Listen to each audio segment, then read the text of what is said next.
Muy buena gente, bienvenidos al canal y bienvenidos a un nuevo podcast.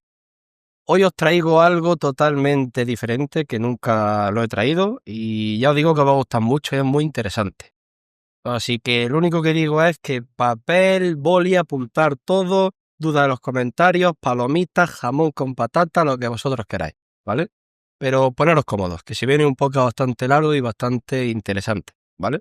Hoy estamos con Beatriz, que es doctora en arqueología. Y nada, ¿cómo estás? Bienvenida. Pues muchas gracias por invitarme. La verdad es que estoy muy contenta de participar con vosotros en este podcast. Pues mira, cuéntame quién eres, a qué te dedicas, un poco de tu vida y que te conozca la gente. Soy, como bien has dicho, arqueóloga o arqueoloca, porque en esta profesión hay que invertir mucho tiempo y esfuerzo. Y mi especialidad es la tecnología lítica del Paleolítico. Eso quiere decir que yo estudio las herramientas que se fabricaban durante todo ese proceso de evolución humana antes de llegar a nuestra especie, a Homo sapiens. Entonces, como en la península ibérica en mi época todavía no había programas de formación, pues me tuve que ir a Francia para poder doctorarme. He estado con estancias en Estados Unidos, trabajando bastante en el este de África. Terminé emigrando a Sudamérica. He estado varios años en Ecuador, he sido docente en la universidad en educación superior y también soy la primera arqueóloga española con una línea propia de investigación en la Antártida. Así que ya ves, me he pelado el culo por varios continentes. Tienes de todo bastante completo. Vale, pues lo que ha dicho de la Antártida, ahora después entraremos en ese tema, que es un tema también interesante. Y me está diciendo antes fuera de cámara una cosa muy interesante y digo, a ver, para, cuéntamelo en el podcast. Entonces, lo primero de todo, para poner un poco en contexto, ¿qué es la arqueología? Por si hay alguien que a lo mejor no sabe como tal el significado específico. Pues mira, a pesar de que todavía sigue proyectándose la arqueología como una profesión exótica, la arqueología hoy en día es una ciencia, aunque desde hace muy poquito es una ciencia. Es una ciencia que gracias al estudio de los materiales que dejan las sociedades pasadas nos permite reconstruir sus modos de vida para poder entendernos hoy en día. Es decir, que no solamente nuestra función es vaciar solares para llenar vitrinas de cosas rotas, sino que tenemos una función fundamental en la sociedad para reconstruir la identidad cultural. Entonces, ¿qué es lo que aporta a la sociedad la arqueología? Pues aporta sobre todo el aprender a reconocernos, el saber que todos venimos de la misma especie, que las razas no existen, ha sido una conclusión de la aplicación de todas las técnicas que intervienen en la reconstrucción del pasado. Gracias a la paleogenética sabemos que no existe una diferencia eh, aparte de, superficial entre personas con distintos colores de piel. Es decir, que este proceso que nos ha llevado a entendernos como somos hoy en día, a separarnos, la arqueología lo que nos permite es crear ese aglutinante que te permite reconocerte con el otro, con el que no conoces, el querer a tu tierra, a la grande, el mundo, a la pequeña, a ver que todos somos inmigrantes desde hace mucho tiempo. Es decir, que esta reconstrucción del pasado nos abre los ojos para poder enfrentarnos al futuro también. Claro, también supongo que la arqueología también lo que se estudia, cómo una civilización pues estuvo en este sitio, luego en otro, luego por este sitio pasó a otras civilizaciones. Pues claro, tiene que ser algo, creo yo, que apasionante de estudiar eso, ¿no? Es apasionante, pero la arqueología también es como la medicina, que nunca dejarías que un traumatólogo te operara el cerebro, pues nosotros también nos dividimos en un abanico de disciplinas que nos permiten tener un objetivo común, que en la medicina es el bienestar del cuerpo, pues nuestro objetivo es el bienestar cultural, la reconstrucción de la identidad cultural. Pero no se usan las mismas herramientas para estudiar un yacimiento en cueva paleolítico que un yacimiento romano, que un yacimiento íbero. Entonces, dependiendo de la época que a la que nos estemos enfrentando, pues y el contexto, usamos unas herramientas u otras. Ten en cuenta que cuanto más nos alejamos en el tiempo, más sutiles son los restos que encontramos y más esfuerzo metodológico y teórico necesitamos para extraer información que se convierta en conocimiento. Vale.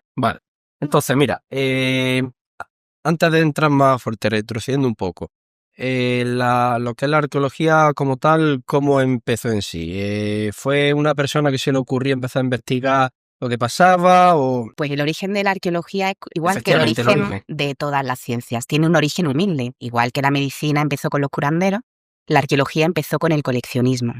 Entonces, pues a todo el mundo le ha gustado tener cosas bonitas y únicas en su casa. Efectivamente. Entonces, bueno, pues primero empezamos con esa... se convirtió en un hobby, sobre todo de las capas más altas de la sociedad. Empezaron a construirse los primeros gabinetes de curiosidades, que fue el origen de los museos. Pero a lo largo del tiempo, cada vez pues, ha habido más herramientas teóricas y metodológicas que nos han permitido convertirnos en una ciencia aplicada, es decir, que tiene un valor para la sociedad actual, que no se dedica simplemente a producir información, sino que nos permite reconocernos y generar nuevas formas de ocio también. Digamos que la arqueología es como si fuese una rama de la ciencia. Es la ciencia, a lo mejor lo que tenemos que definir es qué es una ciencia. Una ciencia no es ni más ni menos que la herramienta más objetiva que ha encontrado nuestra especie para dar explicación a lo que no entendemos o a solucionar nuestras necesidades. Vale. Pero una ciencia no es nada que exista así porque sí, no, es una creación humana. Y esa creación humana está en continuo movimiento y se va nutriendo de las disciplinas que tenemos alrededor y de todas las metodologías que se aplican, sobre todo cuando interactúan. A mí me gusta, por ejemplo, definir la arqueología como una ciencia carroñera. Siempre aplicamos el término de carroñero a algo malo, cuando los carroñeros son fundamentales en la cadena trófica. Entonces, ¿por qué somos carroñeros? Porque nos aprovechamos de todos los avances metodológicos de la criminalística, de la física, de la química en nuestro propio beneficio. Y gracias a todas esas innovaciones, nosotros cada vez somos capaces de extraer información que antes pensábamos que era imposible. ¿En la arqueología qué tipo de fuente utilizáis para estudiar eso? Ya sean textos, ya sean imágenes, restos. ¿Cómo funciona ya desde dentro? Pues depende. Igual que un neurocirujano usa unas herramientas y un traumatólogo usa otras, nosotros también. Tradicionalmente tenemos los periodos históricos, a partir de los griegos y los romanos, que empezaron a producir textos, y eso siempre ha sido el origen de la arqueología como una ciencia, como una disciplina auxiliar que ayudaba a verificar lo que ponían esos textos. ¿Qué pasa? Que ¿quién escribe? ¿Y quién guarda las cosas que escribe? Claro. Pues guarda lo que interesa. Entonces, pues desde la arqueología, en este afán de descubrir y tener cada vez más información para convertirla en conocimiento, pues nos hemos dado cuenta que no todo lo que contaban en los textos es verdad. De hecho, te voy a poner un ejemplo. No sé si conoces uno de los museos que más me gustan en la península ibérica, es el Museo Arqueológico y Paleontológico Regional de la Comunidad de Madrid, Sí. que es un museo espectacular. Bueno, pues ese museo gestiona un montón de yacimientos y estaban estudiando sitios prerromanos en Cabezo, no me acuerdo cómo se llamaba. Y bueno, pues ahí partían de la base que todos eran bárbaros y que ahí no tenían arte ninguno ni ningún tipo de manifestación artística. Pues fíjate que empezaron a aplicar técnicas de excavación arqueológica prehistórica, que tienes que ir mucho más despacito y no puedes usar una pala, y encontraron que tenían unas tablillas muy, muy finas de bronce donde tenían una serie de grabados que ahora es el icono de este museo. Es decir, que gracias a la arqueología y a no creernos a pie juntillas lo que ponen en los textos, pues nos dimos cuenta que esa visión bárbara de esas poblaciones anteriores, pues no es verdad. Pero los romanos, de alguna forma, tenían que justificar que los otros eran inferiores para poder conquistarlo. Entonces, esta arqueología nos abre ventanas a otros tipos de comportamiento que se establecían desde otro tipo de perspectivas. Vale, y con todos esos descubrimientos que ha estado descubriendo la arqueología y todo, ¿se puede como demostrar que la historia se va como repitiendo? Hombre, la verdad es que somos la misma especie.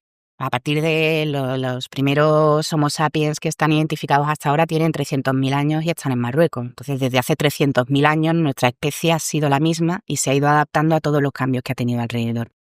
Pero ¿qué es cíclico? Lo que es cíclico son los cambios climáticos, a los que nos hemos tenido que enfrentar siempre. Entonces... Ahí es donde el ser humano se ha tenido que ir adaptando un poco. Exactamente. En tiempos muy largos Es decir, en periodos geológicos largos esa adaptación ha sido física, es decir, ha habido una serie de modificaciones en la capacidad del cerebro, el tamaño del cráneo, el tórax, adaptado a, se va adaptando a medida que va cambiando el Vale, sí, clima. vale. Sí, digamos que no es lo mismo el ser humano de hoy que el de hace, no sé, 10.000 años. Hombre, el de hace 10.000 años sí, porque nuestra especie ya está presente desde hace 300.000 años. Lo que pasa que tenemos también la idea de la evolución humana como una línea que sale un monito que se va yendo poco a poco, y eso, queridos, tengo que deciros que la ciencia ha demostrado que no es verdad. Vale, pues este tema, esto como acabas de decir, esto sale cuando vas a estudiar, pues lo ves en el colegio y todo.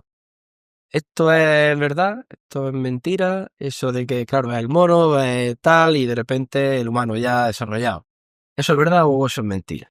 Pues verás, voy a empezar con una frase que me gusta mucho decir, que es que, queridos, no venimos del mono, somos monos.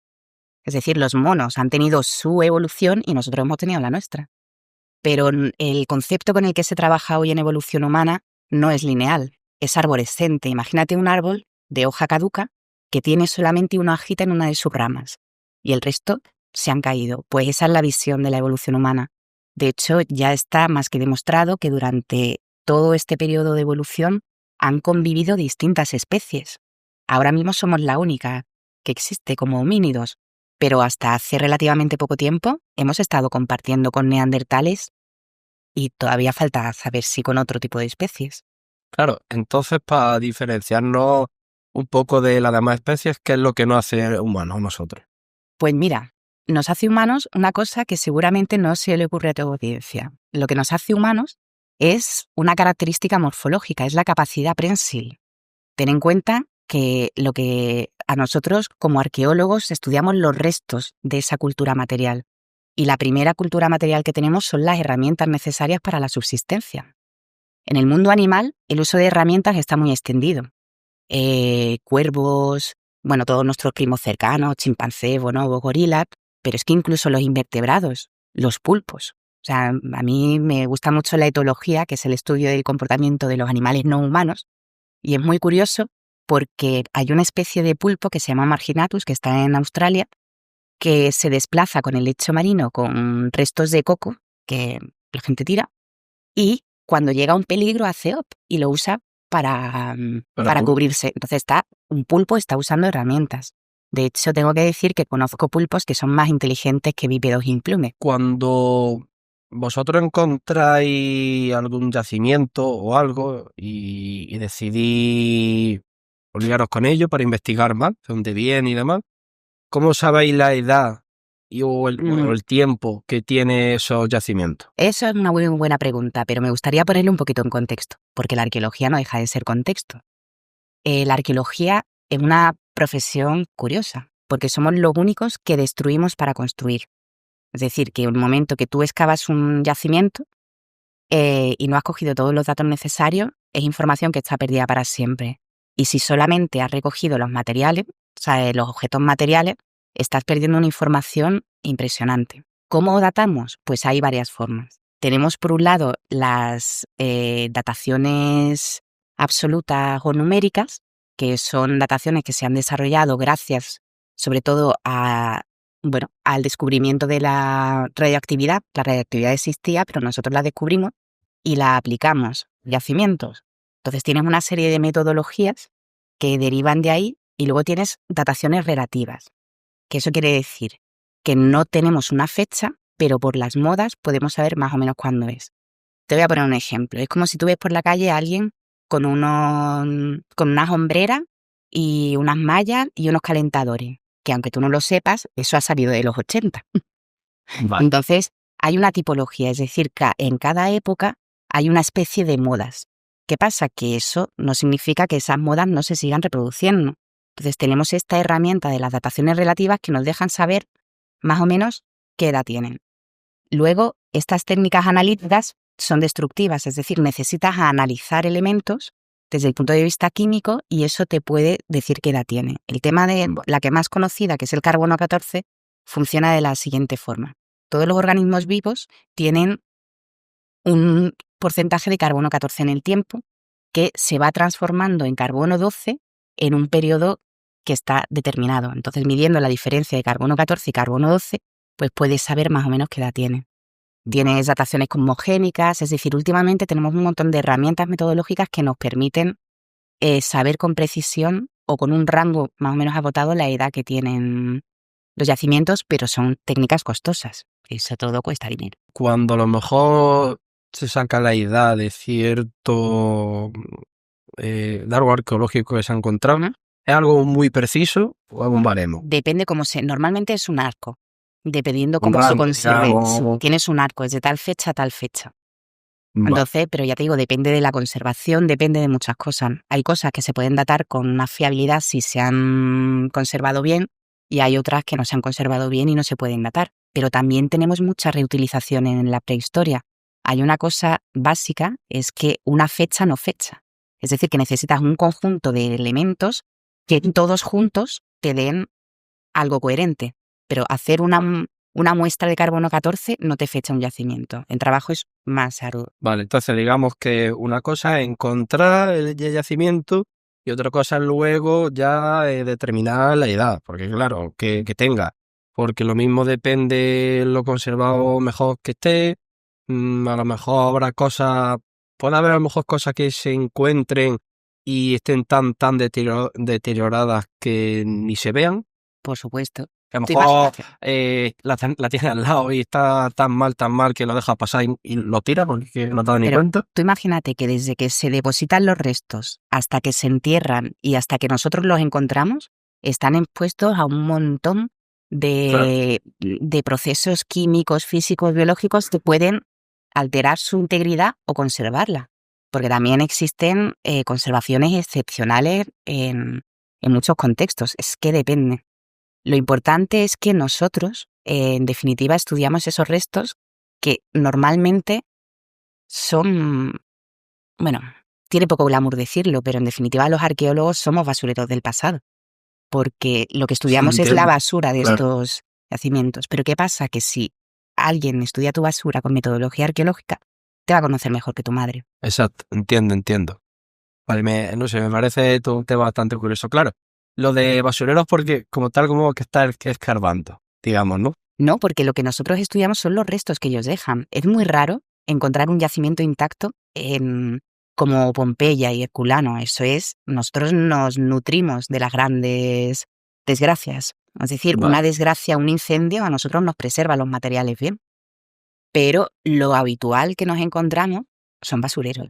Ponme un ejemplo de conservación, de ya sea una vasija o no sé, lo que se te ocurra, que tenga ciertos factores que pasen los años y se conserve muy bien. Ya sea que donde esté debajo de la tierra, no sé, haya la humedad perfecta, ponme algún ejemplo. Te voy a hablar de, no sé si te suena Otzi, que es un cadáver que se encontraron, prehistórico, que se encontraron en la parte italiana de los Alpes y lo encontraron tan bien conservado que tenía todavía no solamente los tatuajes, sino qué es lo que había consumido el último día antes de que lo mataron.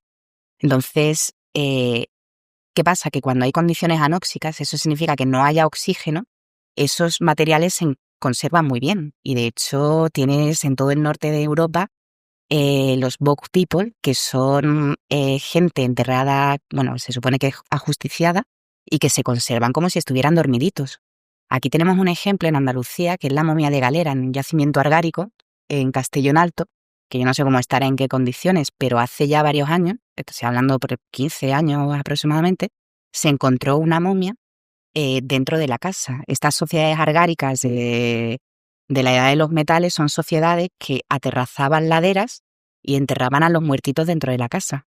Y dentro de la excavación de una de las casas encontraron este muertita, creo que es una muertita, una individua, no un individuo, y se encontró, bueno, con su pelo, con su peinado y con restos de ropa y, bueno, con un potencial de análisis, no sé qué se habrá hecho hasta ahora, pero que Está muy bien conservado. muy bien conservado. Y eso cuando se dan condiciones de anoxia, es decir, que no entra oxígeno, que es lo que hace que la Acelera un putrefacción, poco. pues sí, acelera todo el proceso de putrefacción. ¿Que hay de cierto que el petróleo se formara a partir de los animales? Y esta palabra la voy a leer, ¿vale? Porque es que no sé pronunciarla. Antediluvianos. Quiero decirte, arqueológicamente hablando. No te estoy hablando del gasoil ni nada. Pues mira, esta pregunta te la puede responder mejor un paleontólogo, porque los arqueólogos empezamos a meter mano al estudio a partir de la aparición de lo que nos describe, lo que nos diferencia como humanos. Entonces, sí es cierto que la masa de petróleo se forma por acumulación de materia orgánica, que no solamente son animales, son restos de hojas, de árboles. La historia de la Tierra, ya te digo, tiene 4.600 millones de años. De hecho, déjame que saque. No he traído mis líneas del tiempo porque, bueno, al final... La varita mágica. Las cosas. Pero cuando hablamos de cientos de millones de años, pues hay que hacer un esfuerzo para poder hacerse una idea de cuánto es eso. Es como cuando yo escucho hablar de cientos de millones de euros y no me hago una idea de cuántos equipos de buceo me puedo... Claro. Entonces, yo siempre uso una línea de 1 metro. No la tengo ahora con colores, pero bueno. Entonces, imagínate que estos son los 4.600 millones de años. Si eso luego comparamos con la edad de la Tierra, veríamos cómo hasta aquí más o menos no empiezan a aparecer los primeros organismos unicelulares. Entonces, luego tenemos una extorsión de vida del Cámbrico, esos ammonites que ves, esos restos de fósiles grandotes, así que parecen un caracolillo, que los ves por las montañas, pues sí. Un momento en el que la atmósfera tenía muchísimo oxígeno y que permitió que creciera la vida y hubo una explosión de vida brutal. Bueno, no me voy a meter ahora en más cosas, pero si tú lo comparas con nuestra presencia, no como Homo sapiens a partir de 300.000 años, sino toda la evolución humana entre 3 y 2,6 millones de años, no ocuparíamos en esta línea ni siquiera el tamaño de mi uña. Es decir, imagínate, pero si cogemos ese tamaño de mi uña y lo volvemos a proyectar en este palo, veríamos que el paleolítico inferior, llegaría hasta aquí. Paleolítico superior, paleolítico medio, y del neolítico hasta hoy, por la mitad de mi uña. O sea, imagínate todo lo que nos queda por conocer. Entonces, ya te digo, durante todo ese periodo tan largo de tiempo, sobre todo con esa explosión de vida del Cámbrico, pues hizo que toda esa vida que nace se tiene que morir en algún momento. Y eso, pues por presiones, es algo bastante complejo que te lo explica mejor un paleontólogo o un químico que yo. Pero sí que es el origen del petróleo, que tarda cientos de millones de años en hacerse y nosotros nos lo hemos bebido así de rápido. Hoy en día con el petróleo, que lo utilizamos barato, básicamente, por eso ese consumo tan rápido en tan poco tiempo, ¿no? ¿Cuánto, no sé si sabría decirme, cuánto crees que podría quedar de reserva? Ahí no sabría decirte. Ahí no sabría decirme, ¿no? Sería meterme en camisa de 11 varas. Lo que sí que te puedo decir es que teniendo en cuenta el tiempo que tarda en formarse, nosotros hemos esquilmado las reservas en un tiempo ridículo. Claro. Sí, eso sería como una respuesta más o menos que cada uno piense. Claro, entiendo. Entonces, por lo que se ha quedado ahí muy claro, el tiempo que llevamos básicamente es muy poco, en comparación a todo lo que ha habido. Y mira cómo la hemos liado. Que imagínate, de hecho no está aceptado, pero hay geólogos españoles que están intentando crear una nueva edad geológica que se llama el antropoceno. No está aceptado por la comunidad internacional, pero ellos llevan muchos años intentándolo y a mí no me parece mala idea. Porque desde la revolución industrial, el impacto que nosotros hemos causado sobre el relieve es peor que cualquier gran evento geológico que haya modificado el terreno. En un tiempo récord la hemos liado patísimo. Vamos, digamos que a día de hoy no estamos cargando muchas cosas, ¿no? Tú, hombre, hacer tus necesidades donde comen no es muy bueno para el desarrollo. Entonces se nos ha olvidado que nosotros tenemos una dependencia total del entorno, del medio. Claro, porque es como que nos hemos juntado todo en una misma ciudad, así decirlo, nos hemos metido en 4 paredes de hormigón y es como tú dices, ahí es literalmente donde hacemos todo. Vas al baño, en 2 metros. Bueno, y imagínate ya los pisos estos que parece eso una cucaracha de chico. Comes, haces literalmente tu vida en tu salón.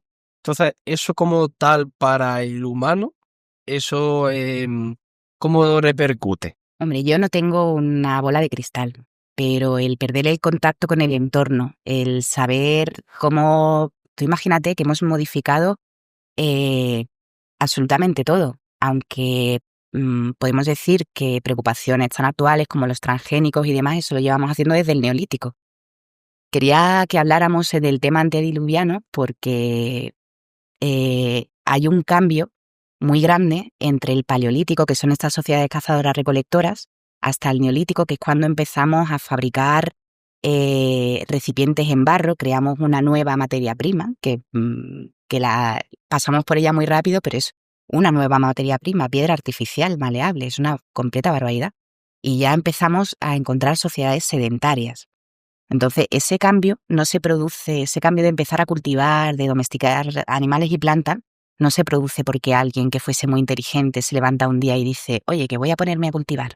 Se hace porque es el resultado de un grandísimo cambio climático que hay entre el Pleistoceno y el Holoceno. Antes no llovían, el agua estaba acumulada en los polos. Empieza a cambiar la circulación, las corrientes, la circulación del aire, empieza a llover y se dan las condiciones para que aparezca otro tipo de fauna y otro tipo de flora.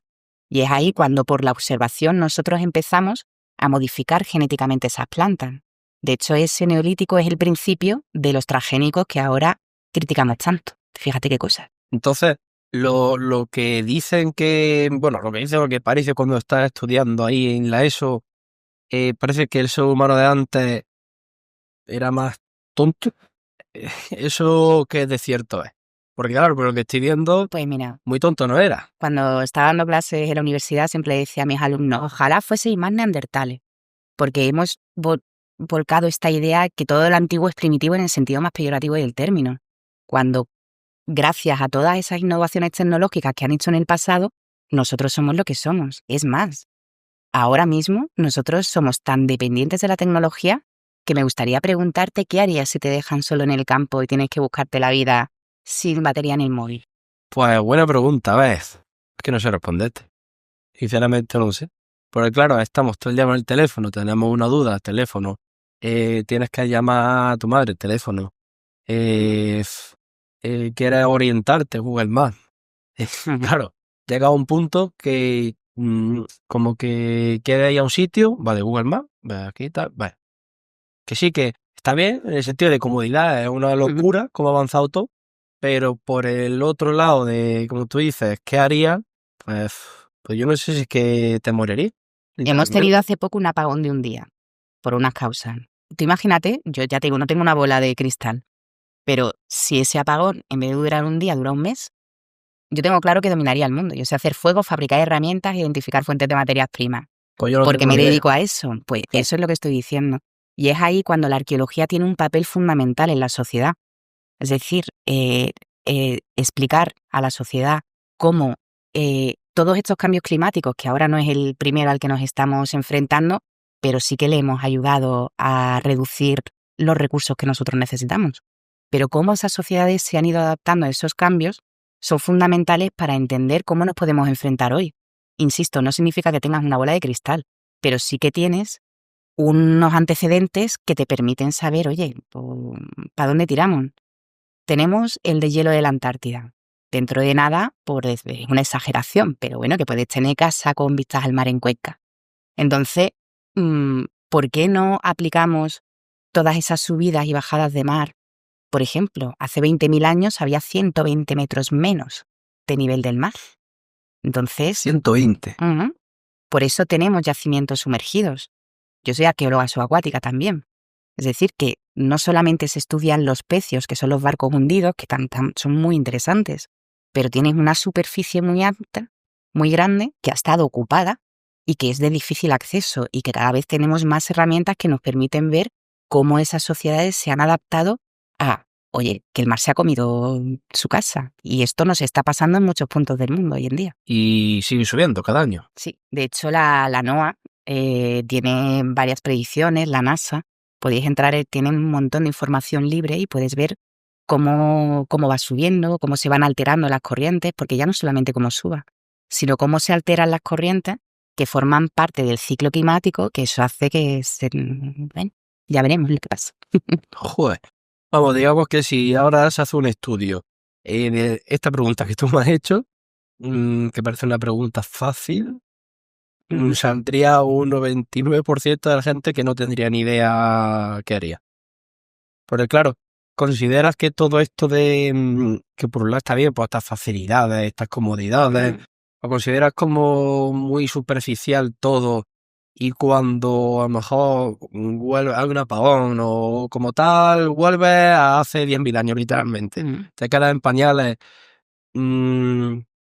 ¿Consideras que estas cosas son malas, buenas, está bien, tanta, ¿sabes? Tanta comodidad, tanto separarte de lo que uno en Claro. sí.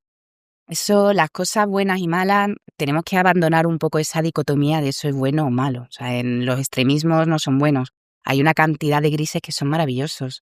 Nada es bueno o malo. Todo depende cómo lo uses. ¿Un arma es buena o es mala? Claro. Pues si la uso para cazar es buena, porque tengo proteínas animales, pero si la uso para clavarte en un ojo, no. Para ti, Malo. a lo mejor para mí sí. Pero bueno, no sabemos. Pero bueno, la tecnología no es mala per se. El problema es el uso que nosotros le estamos dando.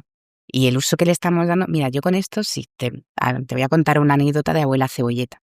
Yo cuando empecé a trabajar en el este de África, pues estaba terminando el doctorado y a mí me impactó muchísimo empezar a trabajar en Etiopía. Veía sociedades que se manejaban de una forma completamente distinta, que no tenían nada ni ropa, pero tenían una felicidad que ni tú ni yo tenemos. Justo ese año pasaron unos meses y empecé a trabajar en Estados Unidos con mis cosas doctorales. Y me di cuenta de cómo se estructuraban las sociedades. Por ejemplo, en los bomas, que son estos poblados masái, viven todos juntos, hacinados, nada cómodo. Pero en cambio, en la zona en la que estaba, en Bloomington, en Indiana, en Estados Unidos, tenías una casa y a los 15 kilómetros tenías otra. No había ni siquiera un edificio donde se pudieran reunir todos juntos. Y a mí eso me llamaba muchísimo la atención. Entonces, ni un extremo ni en otro. Claro. Es decir, somos animales sociales.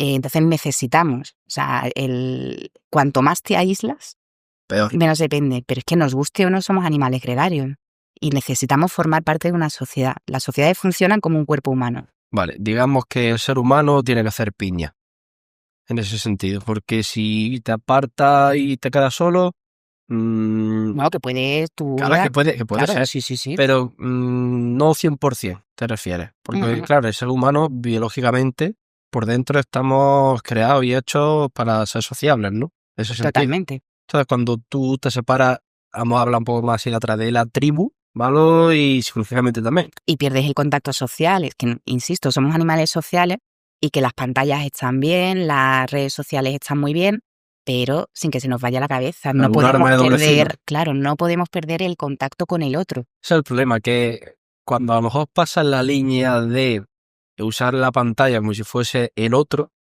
que no es el otro, es una pantalla. Cuando yo estoy hablando contigo, tienes una expresión corporal. Las sensaciones que transmite, claro, muchas cosas. Como si, a lo mejor, si me estuvieras haciendo así, diría, pues se está aburriendo. Entonces, que hay una información no verbal que me estás dando que nosotros la perdemos cuando tenemos la pantalla en medio. Y, por ejemplo, cuando tienes la pantalla en medio o está en una llamada, esta sensación de la cara, transmitís solo eso, no la ves. Exactamente. Entonces, tú te crees que está todo bien en la llamada y a lo mejor claro, y a lo mejor yo estoy ahí detrás. Y bueno, que te dejo, que me están llamando y a lo mejor mentira. Claro, eso es en la cara a cara, físicamente, claro, sería lo suyo. Que no hay que demonizar nada, pero usar las cosas en su justa medida. Mira, esta pregunta me parece curiosa, porque claro, yo veo fotos y demás y se ve pues excavando a profundidades normales, algunas fotos que he visto, pero supongo yo que hay veces que habrá que excavar, pero bien excavado, muy abajo. Porque claro, millones y millones de años y miles y pon, claro, la Tierra se va a montar una encima de otra y bueno, cosas ya de la Pachamama, cosas de la Tierra, ¿vale? Entonces, ¿cuál es la máxima profundidad que tú has excavado? Que has estado literalmente buscando restos. Bueno, eso es relativo, porque es en agua o en tierra. No vale. sé. ¿Sabrías responderme a las dos? Pues yo sé que, bueno, yo soy arqueóloga subacuática también, pero la mayor parte de tiempo lo he desarrollado en... mi trabajo ha sido en arqueología de tierra. Pero, por ejemplo, en arqueología subacuática tienen nuevas tecnologías como los ROVs, que son estos vehículos teledirigidos que pueden alcanzar mucha profundidad y pueden llegar hasta, bueno, mira el Titanic, a qué profundidad está Exagerado. Y y todavía hayan sigue. llegado, exactamente. Entonces, no hay una profundidad concreta porque depende de muchas cosas. El relieve es algo que está vivo, aunque nosotros no lo veamos, porque, bueno, lo vemos cuando hay una gran catástrofe como una erupción de un volcán, un tsunami, ahí vemos que se remodela todo el relieve. Pero esa es en tiempo geológico, que ya te digo, la unidad de tiempo en geología es 1.000.000 de años, imagínate, pues puede modelar y erosionar. Entonces nosotros, por ejemplo, pues una de las herramientas que tenemos para identificar yacimientos parece un poco de broma, pero es andar mirando al suelo, hacer prospecciones. Por eso implica que la erosión ha hecho que parte de los materiales que están enterrados afloren a la superficie y delimitarnos nos permite identificarlos, pero es que depende. Hay yacimientos que están en zonas que han sufrido mucho meneo geológico y una falla ha hecho que el yacimiento esté en vertical. Es el caso de VII en Israel, por ejemplo. Entonces, que hay una variabilidad muy grande en función de todo el contexto geológico. Yacimientos en cuevas también pueden llegar a ser muy profundos, pero no hay una, Vale. Sí, una que no ratio. hay una esta exacta. Claro, porque Mm, lo mismo ahora está buscando restos arqueológicos, no sé, aquí al lado de la nave, o lo mismo está en una cueva metido y buscando ahí en algo muy o estrecho, debajo del o agua, ya te debajo del digo, es que agua. si es que la arqueología ahora mismo, todo lo que haya sido producción humana puede ser estudiado desde el punto de vista arqueológico. Todo, absolutamente todo. Caminos, dónde viven, dónde comen, rutas que hacen, fuentes de materia prima, dónde se enterraban, cómo jugaban, todo ese tipo de cosas. Todo lo que participa en los elementos de la vida normal de una sociedad se pueden rastrear con las herramientas adecuadas. Hace mucho, mucho, mucho tiempo, a lo mejor donde estamos ahora, aquí sentaditos, estaba todo lleno de agua. Hablando de tiempo geológico, Claro. a mí, de hecho, me encanta bueno, tengo un proyecto de divulgación con arqueología experimental y cuando empiezo siempre me encanta decir antes todo esto era mar, porque el movimiento de las placas tectónicas es lo que actualmente ha conformado los continentes que tenemos. Pero fíjate que antes todos estaban unidos en Pangea. Entonces ha sido cientos de millones de años de movimiento de placas los que han conformado hoy en día nuestros continentes. Pero que eso se sigue moviendo. Estos terremotos grandes, los tsunamis, normalmente son el meneo entre dos placas tectónicas gordas. Claro, digamos que a ver, cada ser humano, tiempo de vida, no sé, con mucho 100 años, más o menos 90, 80. Entonces, claro, si tú, por así decirlo, pones en una balanza lo que es el tiempo que tarda la Tierra en sí en cambiar algo bestia, porque bueno, que ocurre un tsunami o un terremoto, en sí no va a notar que, no sé, España se haya separado de Francia. Pero claro, por eso a lo mejor nosotros ni lo vamos a ver, ni a lo mejor ni la siguiente generación. Es como que hay algo que está ocurriendo, vamos, muy, muy lentamente. Claro, pero a ritmo geológico, no humano. Es que tenemos Claro. un tremendo antropocentrismo y queremos que todo vaya a nuestro ritmo y no. Y no La- así. Antes que nosotros están las placas tectónicas y ellas funcionan como quieren. Entonces, a lo mejor somos nosotros los que nos tenemos que adaptar, no adaptar la geología y la geomorfología a nosotros, porque luego nos encontramos con sorpresas. Entiendo, entiendo. Entonces, si hay algún tsunami o hay algún terremoto fuerte, eso significa que las placas tectónicas están ahí peleándose un poco. Exactamente, pero ¿qué pasa? Que no sabemos cuándo se pueden producir. No tenemos Claro. y no sabemos si podemos llegar a saber cómo se pueden producir. No se pueden predecir Vale. terremotos, no se pueden predecir... Claro, todavía la tecnología no ha llegado a eso. O a lo mejor es que no existe forma. Pero que no lo sepamos no significa que no haya una forma de saberlo o que no tenga una explicación. Lo que pasa es que no hemos enterado. Ten en cuenta Claro. que la ciencia es una construcción y esa construcción se va alimentando. Si ya lo supiéramos todo, sería tremendamente aburrido porque tendríamos que cerrar las universidades. Ya no habría más investigación. Claro. Qué penita más grande eso de saberlo todo. Dime qué restos humanos con el paso del tiempo aguantan más. normalmente son los dientes, porque los dientes tienen un componente mineral más alto, pero que en condiciones de anoxia, ya te digo, se pueden encontrar cadáveres con el contenido del estómago de su última comida, como Otzi, y con sus chorrocientos tatuajes, que vemos ahora que tatuarse es algo nuevo, pues ostras, sabemos que desde la edad del bronce ya se estaban haciendo tatuajes. ¿Qué significado tienen? Pues hay comportamientos que fosilizan y comportamientos que no fosilizan. Yo diferencio mucho la arqueología de la arqueopoesía. Es decir, ¿qué puedo decir porque tengo pruebas? Y a cualquiera que le dé las pruebas puede llegar a la misma conclusión que yo, y que es lo que pienso porque yo lo valgo.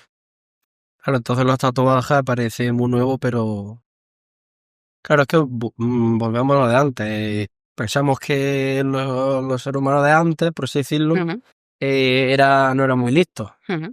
Ese es el problema. Y claro, y ahora parece que desde el año 1990, por ejemplo, hasta el 2025, ¡buah, qué locurón! Todo. Mídelo en calidad de vida. En calidad de vida, en contacto, en cómo ha crecido todas las enfermedades mentales, los problemas de aislarnos.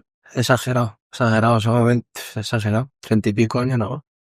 Y yo con estos pelos.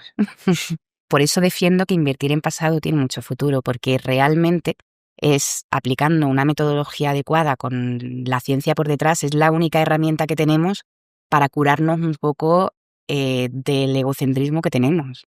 Claro. Adaptarnos al entorno, no intentar que el entorno se adapte a nosotros, porque O vemos que cambiarlo. a largo plazo no es positivo para ninguno. ¿Qué opinas del cambio climático? Hombre, los cambios climáticos existen desde siempre. De hecho, han sido esos cambios climáticos, si te fijas.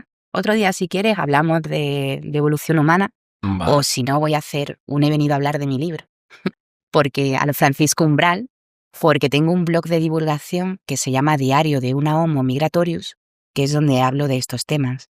Pero que muchos de los cambios climáticos gordos son los que han coincidido con la aparición de nuevas especies y cambios tecnológicos. O sea, que el Imperio Romano cayera no es solamente porque cayera, sino porque no llovía, no podían cultivar, no tenían Vale. comida para todo el mundo, y Que ha entonces ahora surgido una estamos serie de viendo... factores para que eso Claro. ocurra, no es porque haya que ir así por así. No, pero es que cambios climáticos ha habido siempre, desde que los 4.500 millones de años en los que se formó la Tierra, que era un amasijo de materiales y fuego, porque tú imagínate los bimbazos que se llevaba eso. Entonces, desde que aparecen los primeros organismos unicelulares, están sometidos también a distintos cambios climáticos que cambian la composición de la atmósfera, y todo eso incide en los seres vivos. Vale, entonces consideras que el cambio climático ahora hoy en día, con internet, con televisión, con todo, cómo se vende, tal, es más, no digo que no esté pasando, pero es más un poco marketing y llevarlo a mi favor para utilizarlo para esto. Hombre, pero ¿qué es hoy en día, qué es lo que no se lleva a mi favor para utilizarlo? Claro, exacto. Por eso, Claro, porque me resulta gracioso claro. de, ay, cambio climático, madre mía, los coches fuera de gasolina, no sé qué. No digo que no contaminen, ¿vale? Que no se malinterprete. Pero claro, ahora mismo tú me estás diciendo que los cambios climáticos de toda la vida, como se suele decir, han ocurrido. Bueno, otra cosa es que lo que nosotros generamos con nuestra actividad Lo incentivan más, contribuye, ¿no? exactamente. Vale. Es decir, que no es inocuo, Vale, que entiendo. contaminemos ríos, que contaminemos aguas freáticas, que Vale. eso pues también tiene sus consecuencias. Claro, Pero que la Tierra va a seguir girando, ¿eh? Que ha habido ya claro. 5 grandes extinciones. Ahora mismo, si estamos pasando por un cambio climático, es algo natural, pero sí es cierto que con las acciones del ser humano hoy en día, pues Que le estamos dando un empujoncito así vale, grande, sí, sí. vale, entiendo. Entiendo que sí es algo muy loco. Voy a decir que si la Tierra tiene que explotar en 100 años, por culpa nuestra, explotará en 50, aunque he dicho es un ejemplo. Como que lo está adelantando, digamos. Adelantar o retrasar no sabemos, porque no sabemos cuánto dura un cambio climático. Sabemos que han existido, pero no es que te levantes un día cambio climático y al día siguiente ya ha cambiado todo. Son procesos muy largos que se van manifestando de distintas formas, pero nosotros también hemos tenido pues una forma de explotar el entorno que no ha ido muy en sintonía con las capacidades de regeneración, de consumo responsable, no contaminación. No es que vaya a explotar la Tierra en 50 años, pero Que le estás haciendo un poquillo de pupa en ese sentido. Hombre, un poquito, bastante. Bastante. Bueno, te recuerdo que tenemos 3 continentes de mierda flotando en el Pacífico, que una de ellas, el más grande, es del tamaño de México, que eso luego nos lo comemos con el pescadito, ¿eh? Que esto es un tema curioso, que hay ciertas cosas que te comes que, vale, está muy rico el pescado tal, pero lleva ciertas cositas ahí dentro que... Bueno, pero es ojo, que los nanoplásticos y los microplásticos, fíjate, uno de los grandes problemas de los nanoplásticos en el océano es que son tan chiquititos que se confunden con el krill, que es la base alimenticia en el mar. Entonces, pues todos esos bichos van incorporando microplásticos y nanoplásticos en su organismo. De hecho, si nos hiciéramos nosotros cualquier tipo de análisis de cantidad de microplásticos, te aseguro que tenemos. que estaríamos Tenemos joder. bien sembrados. Me ha dicho antes que han ocurrido unas cuantas extinciones ya a lo largo de... 5 grandes 5 extinciones. grandes, vale. Entonces, por lo que me estás diciendo, algún día, supongo que es muy lejano, nosotros ahí lo veremos al ritmo que va la Tierra. Bueno, que en verdad no lo sabes, tampoco, esa otra. Parece Mira. muy... Parece que, bueno, si voy a vivir 50 años más. Pero, ¿quién te dice No que en el sabemos. año 45 pase, no? Que, No sabemos. Es decir, claro, ya te digo, de la arqueología no tenemos una bola de cristal. Ahora hay ciertos pensadores que están reflexionando sobre eso. Y hay 2 interesantes. Por un lado está Harari, que es este escritor del libro Sapiens, que tuvo mucho éxito hace un par de años, que habla que la introducción de las nuevas tecnologías dentro de nuestra morfología pues va a hacer que haya una división entre los humanos anatómicamente humanos y los humanos anatómicamente modificados. Eudald Carbonell, uno de los... Bueno, ahora ha dejado paso a la siguiente generación, pero uno de los directores de Atapuerca también ha escrito varios ensayos en esa línea. ¿Qué sabemos? Yo lo siento, pero no tengo una bola de cristal. Yo lo único que puedo ver es lo que se ha hecho antes y cómo podemos, y no enmendar, pero aportar para que la sociedad que vivimos ahora pues sea lo más ética posible. por lo que yo veo, el ser humano actual lo que está intentando es que acorde un poco con la tecnología, como evolucionar con la tecnología. Entonces, claro, es lo que tú dices, llegaremos a un momento, digamos, que yo creo que sí, al ritmo que damos, como va todo, la dirección que lleva, llegaremos a un momento que, como tú dices, habrá humanos que sean más humanos y otros que serán humanos, la base, pero estará un poco más modificado. Claro, no sé en qué sentido. Hoy en día ya lo tienes, que a mí me parece una barbaridad, que es gente que se hace implantes en el cerebro para la sinestesia. Es decir, oler colores, escuchar... Qué O sea, barbaridad.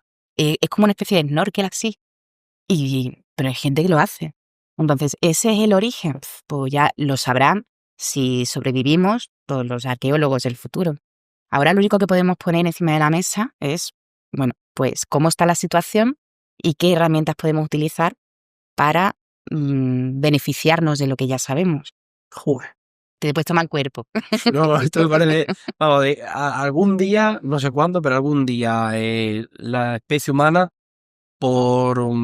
se extinguirá, supuestamente. Pues fíjate que, grosso modo, por las publicaciones que hay hasta ahora, los mamíferos, pues como especie, luego pueden evolucionar a otra especie o cambios morfológicos que le hagan distinguirse de esa especie y se categorice de forma distinta, pero tienen una vida útil de unos 300.000 años.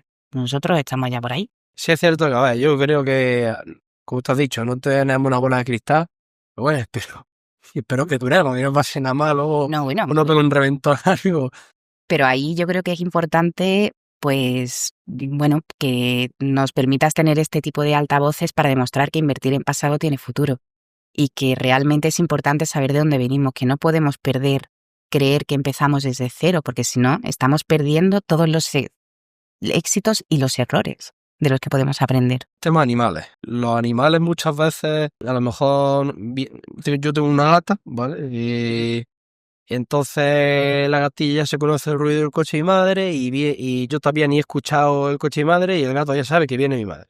Entonces, los animales pueden predecir ciertos fenómenos que puedan pasar antes que ciertos aparatos ya actuales. Pues mira, te voy a poner un ejemplo de algo que aprendí en Sudamérica cuando viví allí. Cuando terminó la Guerra Fría, pues cayó el telón de acero, pero nadie nos cuenta que esa Guerra Fría siguió en Sudamérica. Se repartieron influencias de distintos... Rusia patrocinaba algunos países, Estados Unidos patrocinaba, otros.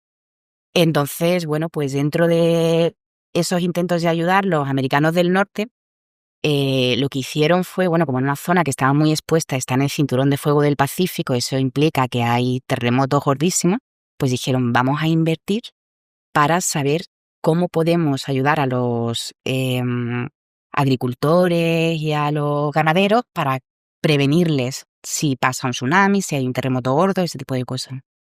Entonces llevaron un equipo para allá y se dieron cuenta que los nativos, que llevaban muchos años allí, sabían perfectamente que algo se iba a producir por la observación de los animales. Porque los insectos decían, ¿no?, que aquí pasa algo. Claro, si no hay insectos, no hay pájaros. Si no hay pájaros, entonces Es una cadena. esas ausencias, claro, esa cadena trófica que realmente es la que te marca, gracias a la observación que tenían los campesinos, pues se dieron cuenta que aplicar cualquier cosa iba a repercutir en que les subieran los seguros, pero que ellos ya tenían sus herramientas para no predecir, pero saber que si algo gordo se viene, pues nosotros no nos damos cuenta, pero los bichos dentro de esa cadena trófica pueden anunciárnoslo antes de que nosotros nos demos cuenta. Joder. Vamos, que se pueden adelantar hasta la tecnología incluso algunas veces. Hombre, yo no sabría decirte porque en temas de... Yo sé que los terremotos y los maremotos no se pueden predecir, que todavía no existen herramientas, pero cuando está pasando, es decir, unos minutos antes, no significa que te lo digan 5 días antes, que te puedas ir tú con tu maletita, pero que un rato antes de que a ti te caiga encima, los insectos que perciben la realidad de otra forma distinta a la nuestra. Vamos, que cuando la gente vea que ahí no hay insectos y no hay ciertas cosas, que se vayan alertando. Malo. Bueno, de hecho, a nosotros nos parecen súper incómodos los insectos, pero es que son la base de la cadena trófica. Es que sin insectos no tenemos pájaros, no tenemos pequeños mamíferos, no tenemos los que se los comen. Claro, es como un efecto dominó. En cuanto falta este de aquí, los demás empiezan a caer. Exacto. Porque claro, este de aquí está luego, este se nutre de este de este y así. Y nosotros, que nos nutrimos de todo, pues nos quedamos sin nada. Claro. Entonces, cuando vemos que un animal se come a otro, hay que penita. Pero es que es lo que hay, es la naturaleza, ¿no? A mí lo siento, pero nunca me ha dado pena un león que se coma un ñu. Claro. Vamos, otra cosa es que el león los mate por matarlos, eso sí me da pena, pero que forma parte de la cadena trófica. Permíteme que te cuente algo, voy a hacer un inciso. Hemos hablado antes que la fabricación de herramientas es lo primero que nos distingue del resto de los animales. Porque, bueno, los animales tienen muchas capacidades cognitivas que creemos que son específicamente nuestras, pero luego te pones a estudiarlos y te quedas en braga. Pero, por ejemplo, esa fabricación de herramientas es la que hace entre 3 millones de años y 2.600.000 nos permite el acceso a proteínas animales. Nosotros no tenemos dientes grandes como los leones, no corremos mucho.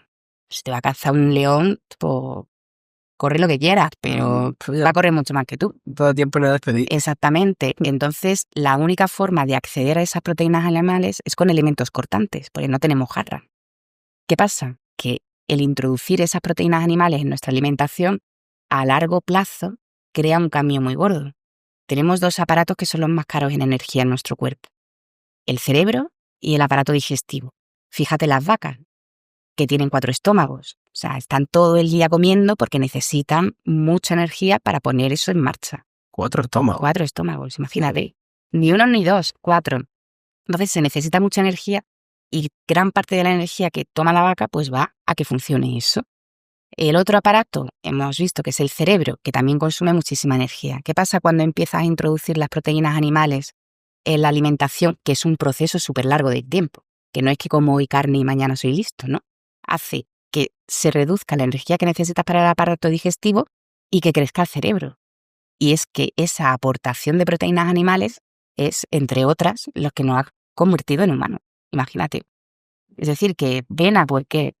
Sí, claro. Hombre, si tienes al bicho encerrado en 3 centímetros y lo maltratas, pues no. Pero que forma parte de la cadena trófica. Entonces, con esto que me estás diciendo, lo que es que el ser humano mata a muchos animales para comérselo, hablando así, literalmente, eso no deja de ser la cadena. Al fin y al Claro, cabo. hombre, lo que pasa es que no es lo mismo que tú te caces un ciervo para comértelo, que tengas 10.000 cabezas de ganado en un sitio cerrado así y las sacrifiques. Es decir, que Bueno, eso ya sería otro tema. exactamente, que Vale, estamos hablando de caza sostenible.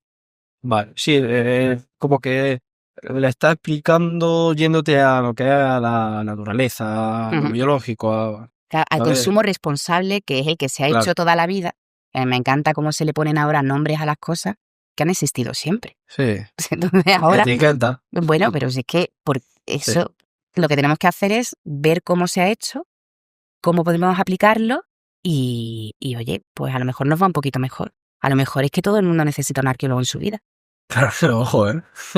Yo lo dejo ahí, ¿eh?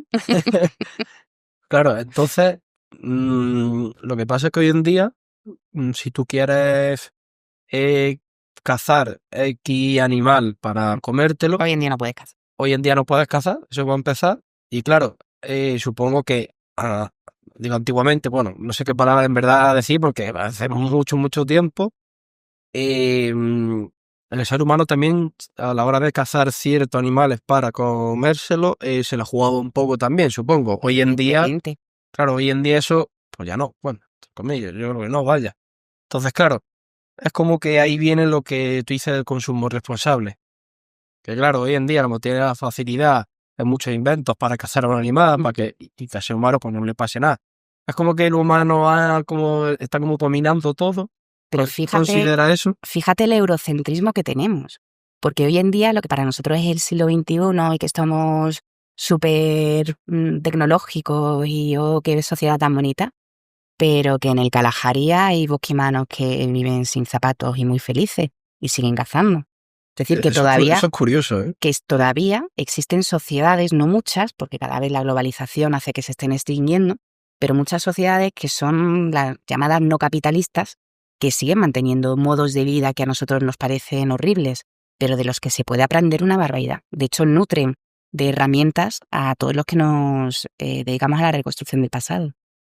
Claro, entonces nosotros estamos aquí, siglo XXI, estamos en Europa, ¿vale? Pim pam pum.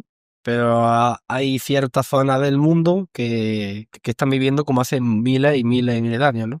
Pero ya quedará menos. Claro, no es que sean sociedades que están fosilizadas, porque ellos han tenido su evolución también. Lo que pasa es que no se han adaptado al modo de vida que nosotros tenemos. Que oye, que ellos la mayoría lleva camisetas de Coca-Cola. Te lo digo. Que sí, cuando te vas para allá los ves que hacen su teatrito delante de los occidentales para... que a mí eso me da mucha pena. Prostituir las tradiciones para que te den dinero, pero bueno, entiendo que no les han dejado otra alternativa, pero que ellos siguen, que se ponen su camiseta de Coca-Cola, pero siguen manteniendo sus modos de vida. Pues a lo mejor no fabrican en piedra porque ya tienen metales de otra forma, pero que mantienen otro, o sea, no se han fosilizado en el tiempo. Han ido evolucionando en función de sus necesidades, en función de los cambios que ha habido alrededor, pero no han querido meterse en la vorágine en la que nosotros estamos.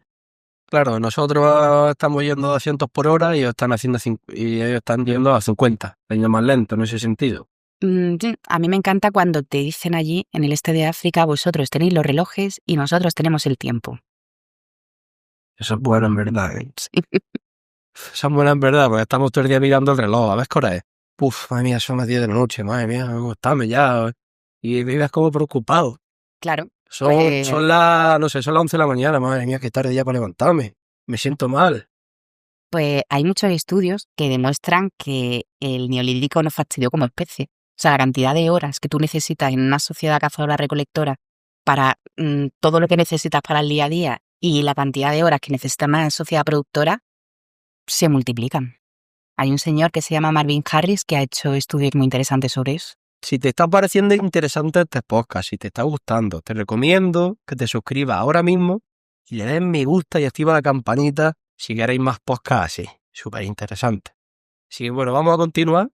Dime qué son los talleres y me parece, lo voy a mirar porque me parece un poquillo gracioso. No sé si lo voy a decir bien. arqueo mierdecita. ¿Está bien dicho? Sí, sí, sí. Vale. Significa esto. Bueno, yo es que cuando volví a España, pues me daba mucha penita que tengamos tanto patrimonio y que nos cueste tanto trabajo ponerlo en valor. Entonces, gracias a que me he formado en otros países que tienen una visión distinta del patrimonio, empecé a aprender a hacer arqueología experimental. La arqueología experimental es una disciplina que te obliga a que, vale, yo me he encontrado estos restos materiales en un yacimiento, pues tengo que reproducirlos con la misma materia prima y para ver si mi teoría funciona o no funciona.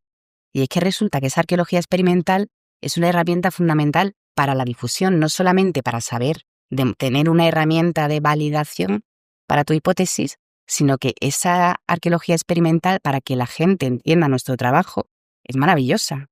Entonces rompe la vitrina de los museos y enseña que todas esas habilidades que demuestran los que han fabricado esas herramientas, pues son mucho más interesantes de lo que nos pensamos. Entonces ahí surgió la idea de crear una iniciativa que se llama Tras las huellas del pasado. Y con esta iniciativa lo que hacemos es crear talleres, sobre todo orientados al paleolítico y al neolítico, en los que hacemos, bueno, pues un viaje al pasado y ponemos a prueba las habilidades prehistóricas de los participantes. Son talleres en los que hacemos, pues, bueno, los talleres tienen la misma estructura, siempre hay una pequeña actividad de introducción donde contextualizamos qué es lo que vamos a hacer para que la gente sepa a qué van. Y luego tenemos todos los materiales que les permita a la gente tener esa experiencia de fabricar herramientas de piedra, de cerámica, pero no solamente eso, sino usarlas. De hecho, hay una actividad que a mí me ha gustado mucho, que es de arqueogastronomía, que hemos, bueno, pues reproducido recetas de la prehistoria. Imaginaos que antes de que llegaran los primeros europeos de América, aquí no teníamos ni patata, ni tomate, ni pimiento, que es la base de toda nuestra cocina mediterránea. Entonces, ¿qué comían antes y cómo lo sabemos? Antes teníamos simplemente los restos óseos, pero ahora se han desarrollado metodologías que te permiten incluso analizar los poros de la cerámica para saber qué tipo de componentes tenían esos platos, y hemos llegado a reconocer. Entonces, esa es una idea de puesta en valor interactiva, en la que puedes disfrutar haciendo y aprender, es generar nuevas formas de ocio. Qué bueno. Digamos que es un poco... tienes nuevas formas de ocio, estás volviendo un poco al pasado y encima te estás nutriendo de cómo se hacía todo. También te sirve como un entretenimiento, aprendes, vamos, que son muchas cosas a la vez. Exactamente, pero esa es la idea, porque en definitiva la arqueología no sirve solo para guardar cosas rotas detrás de una vitrina, sino que, como decíamos antes, tiene una función principal para crear ese el aglutinante que te permita reconocerte con el otro. Tiene una función principal en la formación de la identidad cultural. Tú imagínate, si hasta para limpiar hay que saber, imagínate para conocer y reconstruir el pasado. Ya, tenemos muchísimo imagínate. intrusismo, entonces pues yo creo que este tipo de iniciativas que se pueden continuar en el tiempo, pues son un escaparate, una puerta abierta a nuestro pasado que todo el mundo debería poder disfrutar. Y yo creo que es muy importante saber un poco de dónde venimos, cómo fue el proceso hasta llegar a donde estamos hoy en día. Porque claro, yo entiendo que para el ser humano, y a mí también parece loco, esto de la IA, la tecnología, esto, pues algo, dice, pues qué locura, tío. Es que lo hablamos entre un humano y otro y dices, joder, qué locura esto de la IA, es que madre mía, qué miedo, no sé qué. Otro dice otra cosa. Es algo muy loco, pero ¿y lo que pasó antiguamente para llegar a donde estamos hoy? Claro, es que nosotros, por Es ejemplo, algo que exactamente, es como muy enriquecedor saberlo. es que tú imagínate que el primer continente desarrollado desde el punto de vista tecnológico fue África. Joder. De ahí surgieron las primeras innovaciones tecnológicas, todas asociadas a cambios climáticos. Al principio empezamos haciendo bordes cortantes, luego vamos pasando a hacer bifaces, que es un tipo específico de navaja suiza de la prehistoria, que es tremendamente compleja fabricarla. O sea, vamos, en función de las necesidades, vamos modificando y generando nuevas técnicas que permiten explotar tu territorio de una forma mucho más eficiente. Digamos que cada vez vamos buscando un poco el ser más eficiente, a la misma vez tener mayor comodidad y más eficiente, hacerlo por menos tiempo. Y como que el ser humano es un poco, hombre, hay de todo, ¿no? Pero es un poco conquistador en ese sentido. Nos extendemos como una balsa de aceite. Eso, exacto. Vamos, es Eso me refiero. Tú imagínate que ya tenemos el primer continente donde surge este género Homo que después puebla todos los continentes. Vemos que la primera vez que sale de África tiene que ser antes de 1.800.000 años, porque en la isla de Java tienes homínidos en 1.800.000 años. O sea, tú imagínate el pateo que se han hecho para conquistar nuevas zonas. De hecho, nuestra especie se nutre también de eso. Hemos sido inmigrantes toda la vida. Las poblaciones se mueven en función de las necesidades que hay. Si tú tienes todo lo necesario para vivir, no hay problema, pero en el momento que crece la población y no se sustenta con los recursos, parte de esa población tiene que emigrar. Igual que en todos los momentos chungos que ha tenido nuestra especie, las guerras, las hambrunas, pues hemos tenido que emigrar todos.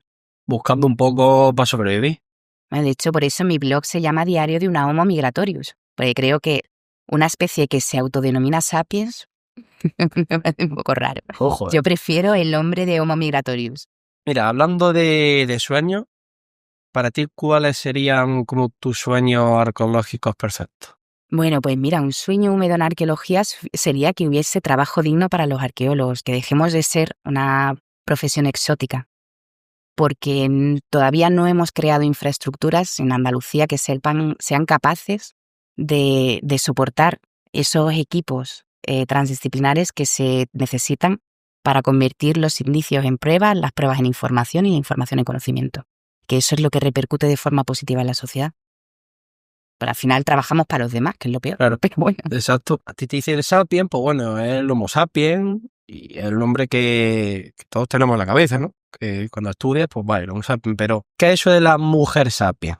¿Qué investigación es esa? Explícame eso. Desde finales de los años 70 del siglo pasado, sobre todo en Estados Unidos y en algunos países europeos, pues ha creado un movimiento que defiende la arqueología de género. Está muy bien, en los libros de texto durante mucho tiempo, pues es verdad que no se ha puesto de manifiesto el trabajo y el papel de la mujer. Nosotros en arqueología, si tratamos la arqueología como ciencia, tenemos que tener evidencias tangibles para poder argumentar. Entonces, sobre todo, bueno, pues en estas primeras etapas, las más antiguas del Homo sapiens, que estamos hablando de 300.000 años, pues la información es relativamente reducida. Pero sí que es verdad que hay una herramienta que ahora está muy de moda en los estudios arqueológicos, que es los estudios de ADN antiguo. Entonces, hasta hace relativamente poco tiempo solamente teníamos metodologías que permitían estudiar la línea de ADN mitocondrial, que es decir, la línea que te traspasa solamente tu madre y te da la vía materna exclusivamente. Y desde hace ya unos años, y gracias a que Svante Paavo también, que es un profesional como la copa de un pino que trabaja en el Max Planck de Alemania y ha ganado el Premio Nobel de la Medicina gracias a desentrañar el genoma neandertal, imagínate cómo ya vamos, pues ahora los estudios en paleogenética son cada vez más habituales.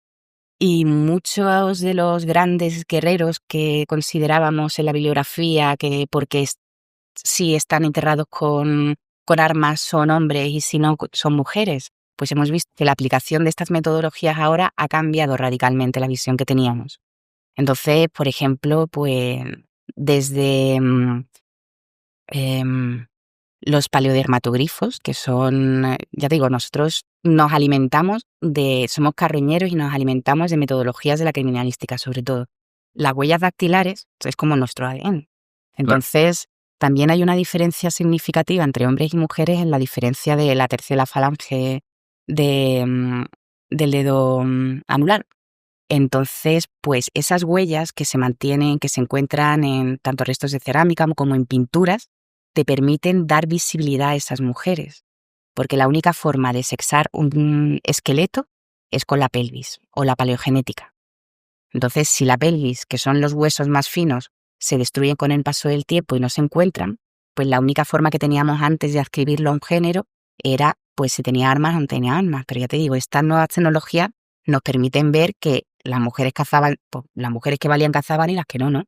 Pero esta visión de hombres que han tenido siempre la preponderancia, pues mira, nos estamos dando cuenta que en el Neolítico hay cada vez más mujeres. Sí, que se ha tenido un poco como la vista atrás de, vale, en el Paleolítico y en todo, vale, cazaba el hombre. Claro, y ahora se, arrastraba a la mujer de los celos. vale, Pues no. y ahora se está demostrando un poco hoy en día con tanta tecnología y con todo, que también la mujer, como te he dicho, la que era válida o la que no, también cazaba. Evidentemente, sí. Además hay muestras en varios continentes. La cuestión es que hace, bueno, pues unos 50 años solamente se estudiaba la historia de los hombres fuertes, ni siquiera la historia de la sociedad. Y vamos construyendo a medida que nos damos cuenta que hay cosas que son más interesantes y más importantes. Entonces no podemos tampoco demonizar a los que no han estudiado el papel de la mujer porque no lo sabían en ese momento, pero ahora que sí tenemos las herramientas, pues tenemos que enfatizar el estudio de todo lo que se pueda reconstruir, pero siempre desde una perspectiva científica, no política. Yo veo que donde siempre se mete la política, la cagan. Y no dejan verdaderamente, pues, hacer lo que es decir la arqueología, arqueología. Otro. Pero bueno, esto ya es como otro tema, aparte. Para otro día. Aparte a comer. Pero bueno, ¿tú recomendarías a los jóvenes que se animasen a estudiar arqueología, se dedicasen a ello? Hombre, ojalá hubiese jóvenes que quieran contribuir a esta reconstrucción del pasado, porque en definitiva es una profesión poco dura, no lo voy a negar, pero que es muy satisfactoria, porque realmente yo creo que tiene un papel fundamental en nuestra sociedad, aunque no lo reconozcamos. Pero otros se han apropiado de esa reconstrucción de la identidad cultural, pero quienes tenemos las herramientas metodológicas, objetivas, dentro de pues de nuestro contexto somos nosotros. Y es más, en Andalucía se vive tan bien que lo sabían desde hace 1.400.000 años. Imagínate la cantidad de información que podemos transmitir en conocimiento.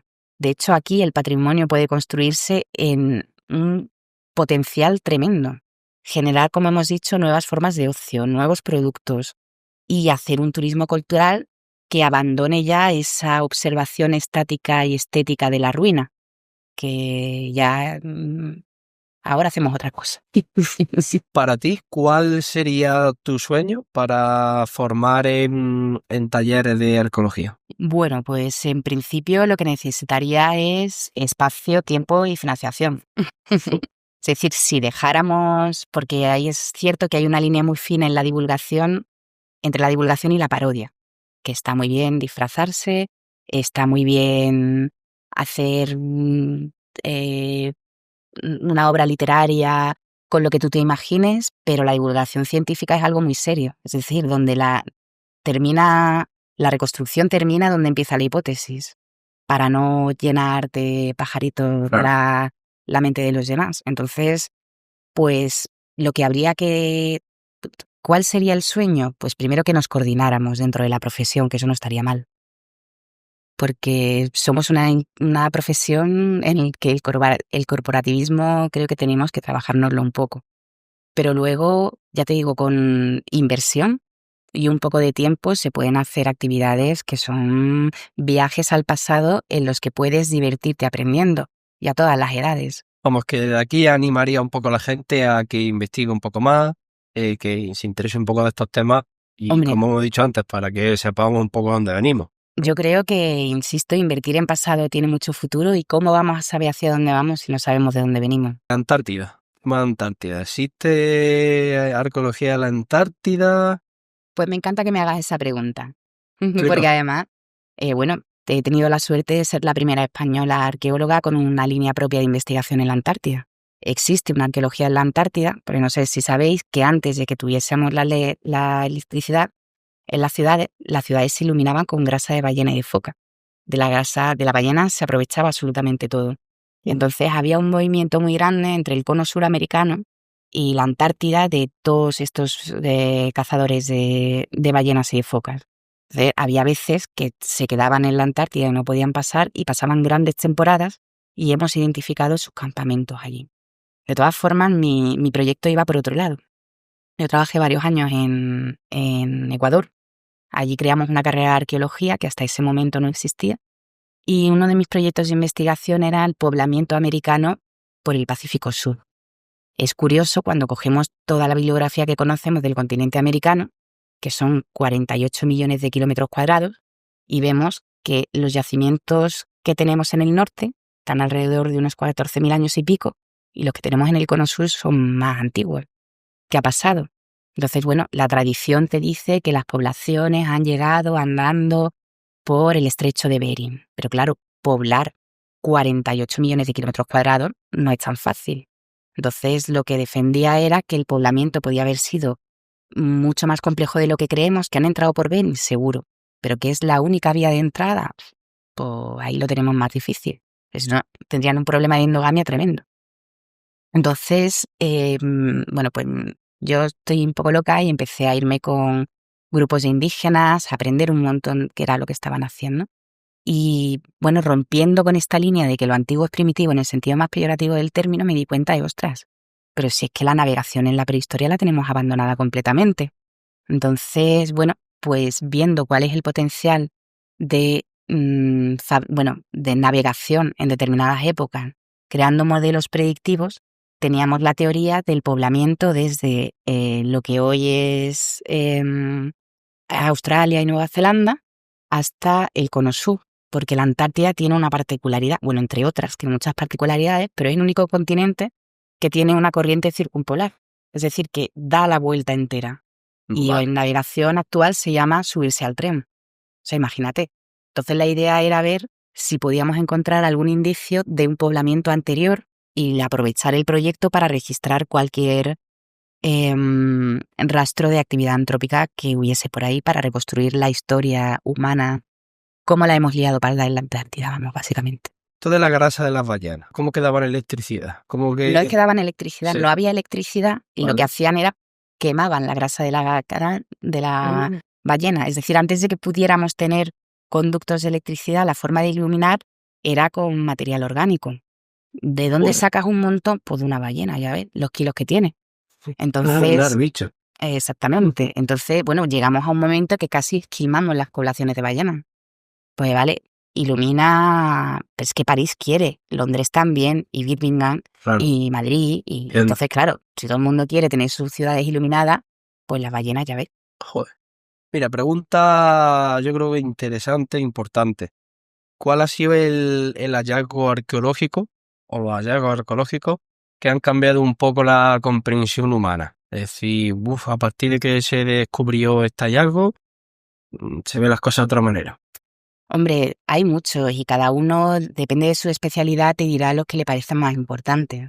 A mí, por ejemplo, en cuestiones de evolución humana, pues los primeros homínidos que se han encontrado en la península ibérica, bueno, pues fueron un punto de inflexión.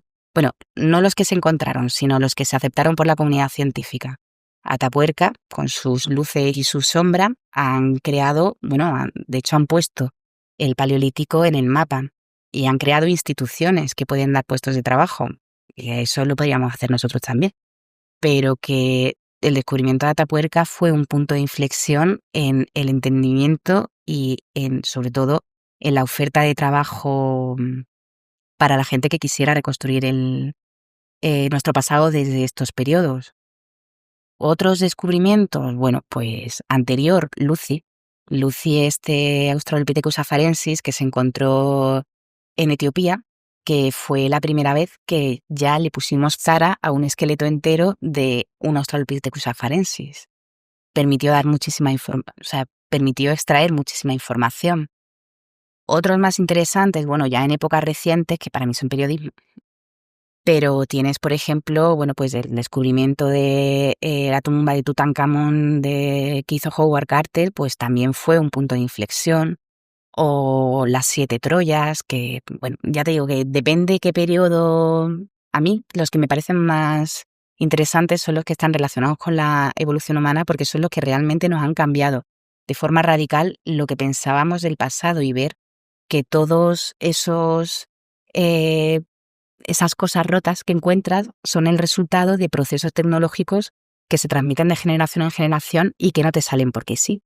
Es decir, que necesitan un conocimiento del entorno muy grande y un proceso de adaptación espectacular. Madre mía, yo hoy estoy aquí aprendiendo cátedra hoy, ¿eh? Ay, gracias. Qué locura, qué locura. Vamos, digamos que todo esto que estamos hablando en este podcast, hay mucho más. Pues evidentemente, claro. Sí, sí, sí. Vamos, que habrá que hacer otro podcast. A mí invítame cuando quiera. Pues ya sabéis, y vuelvo a repetirlo, apoyar esto, apoyar mucho este podcast. Y la traeremos de nuevo, hablaremos sobre otros temas que incluso ni hemos nombrado, supongo. Hay que ir para aburrir. Vamos a pasar a la última preguntita clásica del podcast. El podcast se llama La Regla Dorada, ¿vale? Entonces, para ti, ¿cuál es la regla dorada para tener éxito en la vida, ya sea espiritualmente, con la familia, económicamente, con los amigos? Pues mira, me parece una pregunta que puede derivar en muchas horas, pero con lo que he aprendido y con los tortazos así con la mano abierta, te diría ser flexible como un junco. Último mensaje, esa es tu cámara y dale un mensaje a la gente de lo que tú quieras. Una despedida. Bueno, pues primero quiero agradecerte que me hayas invitado a participar este ratito, que me lo he pasado muy bien. Bueno, no voy a resignarme a no hacer publicidad de, de mi blog, así que ahí tenéis Diario de una Homo Migratorius. Y bueno, lo único que puedo dejar como moraleja es que sepáis que invertir en pasado tiene mucho futuro y que a lo mejor los arqueólogos somos más imprescindibles de lo que vosotros creéis. Qué bueno, pues muchas gracias, Beatriz, lo dejamos por aquí. Muchas gracias.